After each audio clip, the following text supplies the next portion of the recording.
بسم الله الرحمن الرحيم. نعم. الفصل السادس عشر. نعم. damal sappe jeeguɓi wal. نعم. zikri koye jangtade نعم. alfawatima نعم. rewɓe wiiteɓe alfadima en. نعم. allati ɓen rewɓe نعم. waladna jibinɓe rasulallahi nelaɗo allah نعم. sallllahu allah weeɗi yurmede نعم. alayhi makko wa sallam allah hisna نعم. wala awatiki نعم. e rewɓe wiiteɓe atika en. نعم. eyyi taw kadi ko taniraɓe makko نعم. taw ko atika en. نعم. والفاطمات اللواتي قد ولدن به نعم. أم الذبيه وعمر جده الكرم. نعم. والفاطمات فاطمة أن نعم. اللواتي نبين قد ولدن به كمن يبنب نعم. صلى الله عليه وسلم. نعم. أم الذبيه نعم. يمم بيانو إن هرسه نعم. عبد الله نعم. يمم بتك فاطمة. نعم. عبد الله بامو مع النبي. نعم. woni mana kanko walidu nabi sallallahu alaihi wasallam. نعم. o wi oɗo yummo wiyete ko fatima. نعم. nani de fatima binta amr نعم. binta aiza نعم. nono o wiyete. نعم. nani de manani joni wa amrin نعم. e biteɗa amr نعم. elle eɓe namnimo ol gonɗa amr o wi ko jaddihil karami. نعم. jaddihi ko tanum zabihi e hoore mum. نعم. umma amr kañum woni jaddu نعم. abdoullahi min qibali ummihi. نعم. nani de eyyi نعم. nani de نعم. eyyi nani de نعم. eyyi o wi wadde noon oɗo kalateɗo نعم. onne ko fatima tani koye amre hoore mum نعم. kañum ne yummum نعم. wiyete ko fatima. نعم. ummu amri نعم. woni jeddo abdoullahi نعم. o wiyete ko fatima bintu abdoullahi نعم. bun razam. نعم. nani de eyyi نعم. wo ummu ha نعم. e yummum on kedi. نعم. ummu amrin e hoore mum نعم. onne kedi o ummu ha نعم. ummu amrin نعم. yummum amre e hoore muɗum نعم. wiyeteno ko fatima. نعم. nonne ka yummum on kedi نعم. wiyete ko fatima. نعم. nani de won ummu amri noon. نعم. won ummi amri نعم. on wiyete ko fatimatul harith. نعم. nani de oɗon e kañum ne ummu hubbe نعم. o wi ummu hubbe نعم. onne ko hen jeeya. نعم. ummu hubbe نعم. on woni walido نعم. abdou manaf. نعم. ɗum woni baba neeɓo نعم. kono ɗenne sallah sallam نعم. onne wiyete ko fatima. نعم. nani de نعم. nonne kay o ummo qusay نعم. qusay mo kalane ɗen نعم. habaru muɗum o on ne نعم. nani de yummum نعم. kañum ne نعم. mana manani joni wiyete ko fatima. نعم. yummum ummu hubbe نعم. walidata abdou manaf نعم. wiyete ko fatima binte nadar. نعم. ummu qusay bun kilab نعم. on wiyete ko fatima binte sadin. نعم. eyyi ɗum woni ummu qusayin نعم. binti sadin نعم. bi hulfin نعم. ko luural noon jaa ari muntazimi ene yuɓɓina. نعم. anani de نعم. eyyi نعم. bi khilafi l muntazim نعم. fi badi l fawatimi. نعم. muntazima ɗo نعم. ko naatu wonande mana hulf e hoore mum. نعم. anani de ene yuɓɓe bi khilafin نعم. muntazimi. نعم. bi khilafin muntazimi نعم. luural juɓɓinal ngal. نعم. joni noon wahidatun ɓeeɗo rewɓe kaalaten نعم. hen goto ko min qouraychin نعم. ko qouraychiyanki نعم. huli on yummum abdoullahi نعم. qouraychiyanki ɗum woni wahidatun نعم. min qouraychin. نعم. wasanatani نعم. ko fomin qaysin نعم. hen ɗiɗo kadi ko qays. نعم. umma amrin نعم. jaddu abdoullahi نعم. on jeeya koye qays. نعم. nonne kay umma amrin نعم. onne jeeya koye qays. نعم. won kamɓe ɗiɗo foof wasanatani fomin qaysin نعم. womin yamanin نعم. nokkani wiye yamaniya toon ne sintani نعم. rewɓe ɗiɗo sakkatiɓe ɓe نعم. woni ummu qusayya. anani dey نعم. anani dey نعم. e ummu hubbe نعم. ummu hubbe mana dey نعم. en mbi ko fatimatu binte nadar نعم. on ne yummum ko yamaniya khuzaiya. نعم. ummu qusay bun kilab on ne ko fatimatu binte sad on ne ko yamaniya. نعم. anani kini o fecci kanko mari نعم. wasita ha yumde. anani dey نعم. eyyi woto fof ala koyɗo ñugol jeeya. نعم. anani dey نعم. gandal نعم. ceerno ko bittuɗo نعم. te taw donkal ari نعم. wallahi lazim نعم. taw donkal ari. نعم. enen jokko نعم. o wi innal awatika noon نعم. tis'un awatike en noon kañumen نعم. fawatimen ɓe en ceere muɗum نعم. anani Nam. joni paaɗen koye awa tiken Nam. woni wiɓe awa tiken ɓeeɗo Nam. tis keɓe jeenayo Nam. addu hunna limore mabɓe Nam. fa kama fil jawhari Nam. deftere no wiye jawhar Nam. mana ndi jawhari o wi ndeɗo deftere Nam. kañum yaari keɓe jeenayo Nam. wa fil qamus deftere wiyetede qamus Nam. oɗo ne yaari keɓe jeenayo Nam. la tahimi woto weema Nam. kono noon wa addu hunna Nam. limore mabɓe Nam. kamɓe sappo e ɗiɗi wiyaɓe ɓe Nam. wonande ibnul asir kañum wi ko yabun keɓe sappo e ɗiɗi Nam.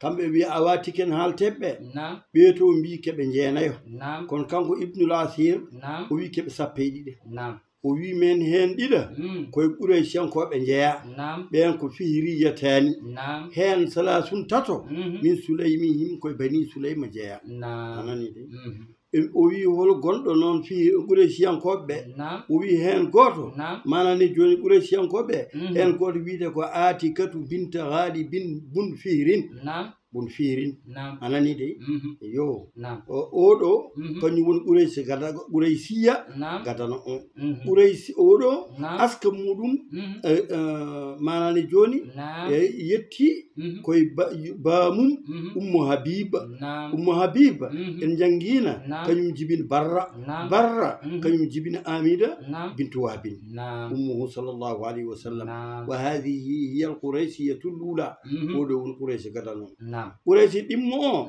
ko aati katu binti hilalin Nam. bun ahyaba Nam. anani de oɗo ne kañum gotum Nam. ɓayre kamɓe nano haalina wonde manani joni galiba o atika bintu galiba Nam. bun firin o yi on woni yummum ahyaba Nam. ahyaba oɗo ɓe kalten on o hiya leti sabaga an ɓulta innaha Nam. umma umayma Nam. binta amir Nam. o umayma kadi ummu tamim anani dey ɗum ɗo joni kamɓe fof Nam. eɓe jettiri annabi sallah sallam Nam. kono umma habibi ɗo Nam. umma habibi ne ila barra Nam. wa amina wa tantahi ilayhi sallllahu alayhi wa sallam fa hatani Nam. min jihatin wahidatin Nam. woye jihatu ummihi Nam. sallllahu alayhi wa sallam Nam. ɓeɗo ɓuure siyankoɓe fof eɓe jiide annabi sallah sallam Nam. bangal nene Nam. eyi e hen tata mbo wima suleymiyat Nam. fa salatatu Nam. wa hunna atikatu binti hilalin Nam. bun falij Nam. bun zakwan Nam.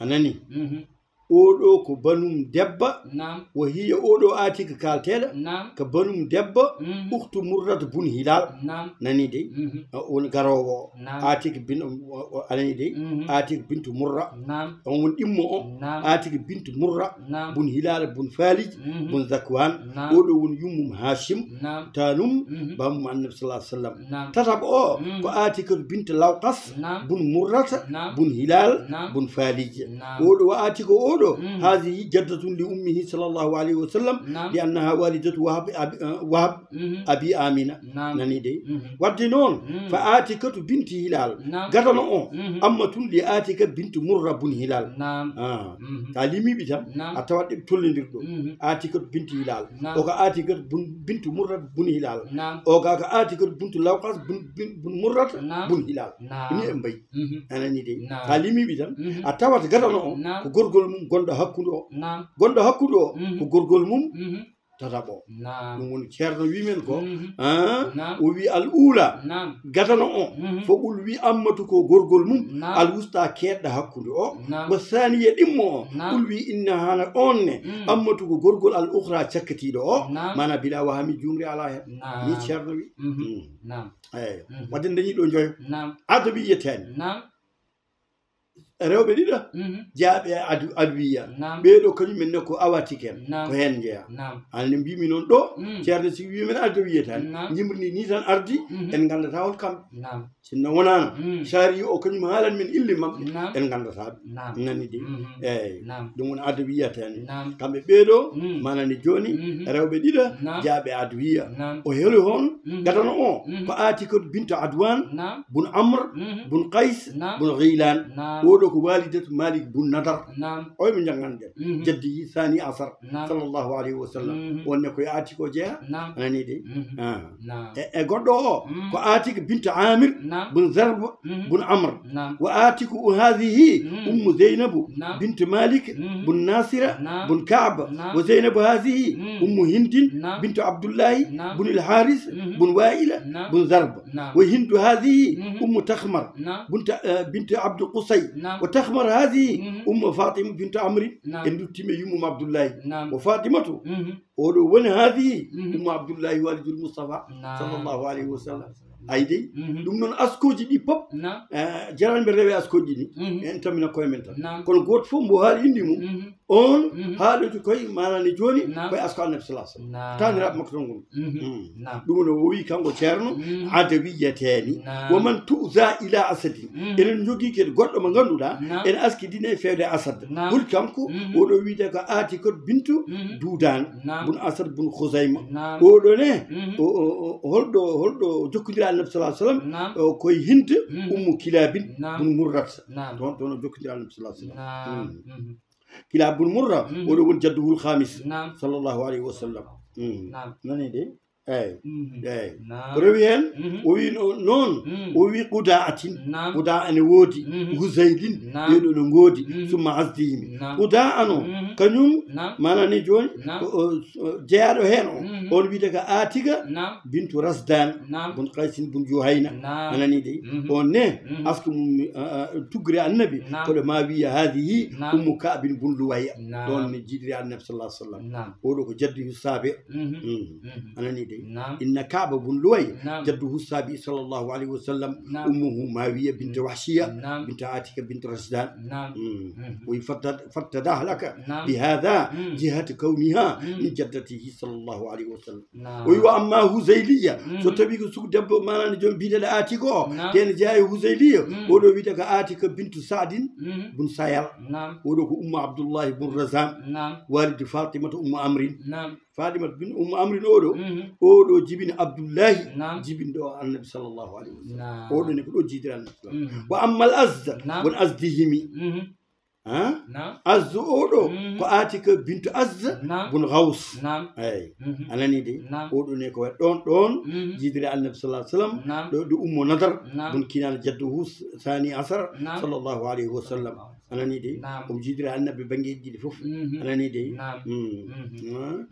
نضر بن كنان وليلى وهاري أسكو غردو ويلتين دون كوي ليلى هذه غالب بن فور جده التاسي أون نكتونو جيدر ما دون تشرنو ويكو أدويتان ومن توزع على ويكو بسابيدي فيريتان كوديدي ثلاثون تاتا من سليم ون جيو أدويتان إلى بيرو ناتين كنمن إلى ون جيدي ومن توزع إلى أسدين ون جيتا قداعتين ون مانن جون جيني وهزيلين ون سابا ثم أزديمي وسابيغو ريوهن كذا كنانية ومت سابيدي ناني دي كنانية نوود يو كنانية دو ناني دم كانغو شار أنا نيدي أنا نيدي كنانية أولو كو آتيك بنت يخلود بن نضر بن كنانة والدة جدي بن لؤي أولو وات سابيدي أنا نيدي كذا كنانية ويوانذم بهن ويا يوب نربي وأولميا كنون لكن على غير ترتيب رغندران دي من الكلمة كوي دو so tawi a sarinago a wawata ɗum fam eyi yallah yoɓan men moƴƴat manani de eyi nani de eyi bintu hilalin oɗo binti hilal e uhayba en liminoɓe ko limnoɓe ɓe kalniɓe horto bintu hilalin Atika binti hilal anani de Atika bintu hilal ɓuure siyankoɓe on woni haalande men oɗo ko Atika bintu hilal ya andu oɗo uhaybun biteɗo uhaybu kana laatima waliduhu kañum woni jiknaɗo hilal waliduhu jiknaɗo hilal anani de joni noon Atika mbo addani oɗo alni ko binti hilal tan o wi meɗe ko Atika binti hilal anani de uhayba won bamum hilal e hoore mum o wi ya andu Atika noon kañum woni ummu umayma naali ɗum nan e sara o kanko jikanko on jibini umayma ne jibini taymin e sara o woni ko tamim ko taymin alkarami teddu alani de alani de dum woni manani joni binti hilalo alani de ni e mbadi hasko o ko ni ceerno mborodi anani de en jogui softene no fewi sara o ko ni yaari binti hilali ghalibin oɗo won ɓuraysi ɗimmo o ghalibin no ghalibin nani de wa ghalibin aɗa andi ko yiɗi haalanden ɗo o yiɗi ɗo rokkude en sappe ɗiɗi ɓe hol gonɗo bammaɓe goto fof bamum ɗum woni haalande meɗen anani goto fof bamum bintu hilalin en kalino mbiɗen haybun bintu hilal aati ko bintu hilali ko hilal jibin ɗum wona non aati ko bintu hilali ko hilal jibin ɗum hilal ne jibin ɗum ko haybu aati ko kañum ne jibin umayma anani de umayma ne jibin tamim ko ni woni aska mabɓe o anani de yo joni noon ghalib no ɓuuray siɗimmo anani de on ne ko atika binta ghalib atika binta ghalib oɗo woni bamma won ɗimmo o anani de joni noon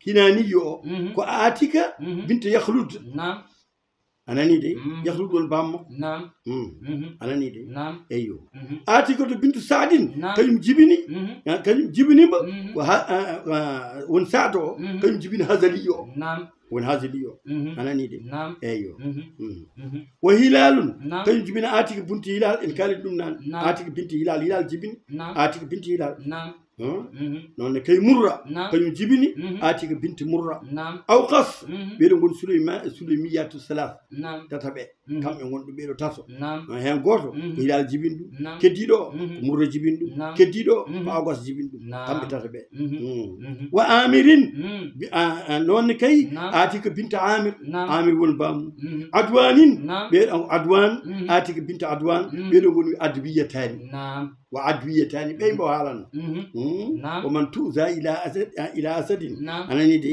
بينه يقول جون أسد آمر ثم أدوان ثم أدوان كذا أسد رزدان دودان كم العد ونيشرن يملون أسد أورو وآتك أنا ندي بنت أسد won asdiya kanko jibin ɗum e atika bintu rasdan won jibin qudaiya anani dey nonne kay anani dey rasdan jibini qudaiyo o on won atika bintu rasdan dudan woni atika bintu dudan jibini atika oɗo al asadiya kani won asadiya o wi fa ha anta qad ra'ayta annahu akhara al asadiyata يعني في النظم مع أنهن في المرتبة الثانية في التقسيم وهكذا ثم إعلم أنه صلى الله عليه وسلم أراد بهذه الأسماء الاثنتي عشر آباء الأواتك آتك بنت هلال وآتك بنت غالب وآتك بنت يخلد واتني وكلمت كل صوف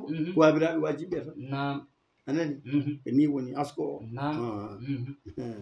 ناني دي تبارك الله وسلم خالد بنو سليم بنو سليم ون سليمان تبي بس نير بور فو واسم تو مين كوي النبي صلى الله عليه وسلم من يا تالي أبو بكين يا القدم جم قردو صلى الله عليه وسلم وفي الحديث يعني جاوت ما كون النبي صلى الله عليه وسلم إن كان ولد هنين وبي أنا بنو الأواتيك من سليم الشرفاء تدل يا حسن يا مؤري يا مؤقل فخري يمي وسمك ابن بس يم بصر تيدا أنا ندي لهم نود نبي مفاخر بصر ستا شيرتولي كم بكي وناقوتن بلا ودين لواي نيل درابو مابي ام جوغي درابو مابي كم اودنير ند تابي بيدو بغارتي فايدا قال باسكوت النبي صلى الله عليه وسلم قال كان لا تيم درابو يو احمر كو بوديج في تقديم غارتوغول فستا